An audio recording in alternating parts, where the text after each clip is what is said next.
So I really just wanted to make this video for some of my readers who might be confused as to what anti-pre-engagement refers to in small arms operations. So in a locked breech gun, I'm going to assume that you know what a locked breech gun is, gas operation, all that stuff.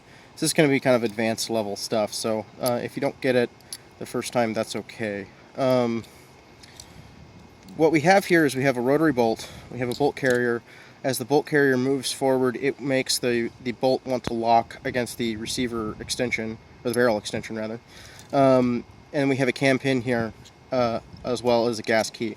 Now, on an AR-15, there is no mechanical device that prevents this bolt from just locking under pressure from the forward or rearward direction.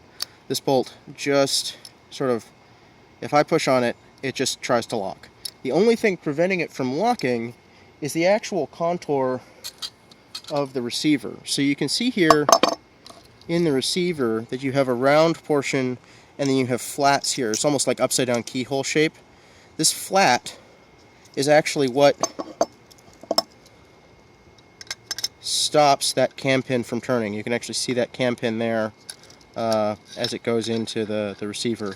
And so this bolt won't rotate prematurely, but what will happen is that as it tries to rotate, as that bolt tries to compress under forward pressure, such as like stripping off a cartridge from the magazine, it's going to rub on the inside of the receiver, which generates quite a bit of friction. I'm going to demonstrate that to you now. So if we take the receiver, we can actually hold up. This is a pretty heavy receiver. It's like, I don't know, 4 pounds or something.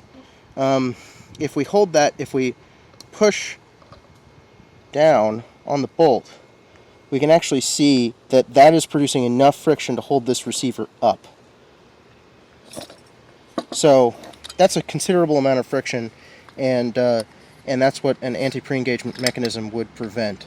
Now, AR-15 does not have an anti-pre-engagement mechanism, which is why I'm using it for this demonstration.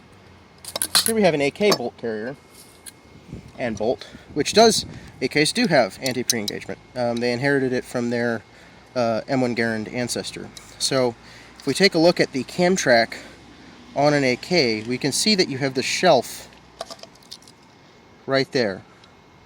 There's a horizontal shelf, transverse shelf, in the cam track. And what this does is it actually captures the surface, the cam lug, on the bolt, which means that I'm holding the bolt carrier and I'm pushing on the bolt while it's in the out of battery position, and no matter how hard I push, as long as it stays up against that shelf, it is not going to move rearward. Now once it's knocked out of that shelf, it will move freely, but when it's locked in there, as in normal operation, it will not move to the rear, which means it won't generate any extra friction in the receiver. And if we take the AK's receiver, we can actually see this.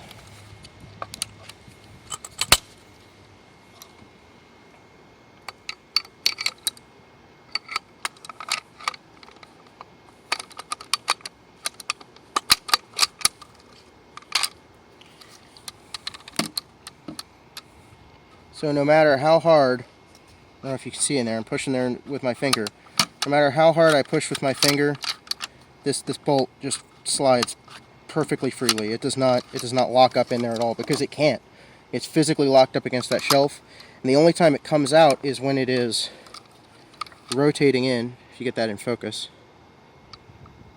when it's rotating in, it gets knocked out by cammed surfaces on the bolt lugs.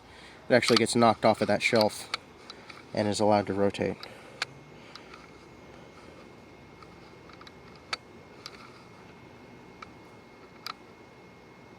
So what anti-pre-engagement basically is it's a friction reducing device.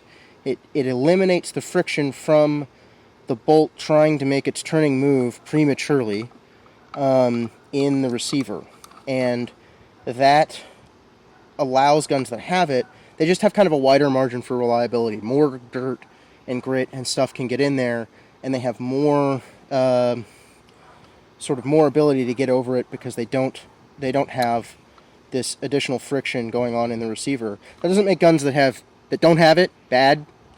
Lots of guns don't have anti-pre-engagement. They work really, really well. It just means that if you were going for absolute 100% reliability, like the absolute, diminishing returns reliability, you would build a gun that did have an anti-pre-engagement mechanism. So AKs have it, M1 has it, the MOS 4956 does not have it, AR-15s do not have it. That's hopefully a cogent explanation of what anti-pre-engagement is and why it's important. So thank you very much.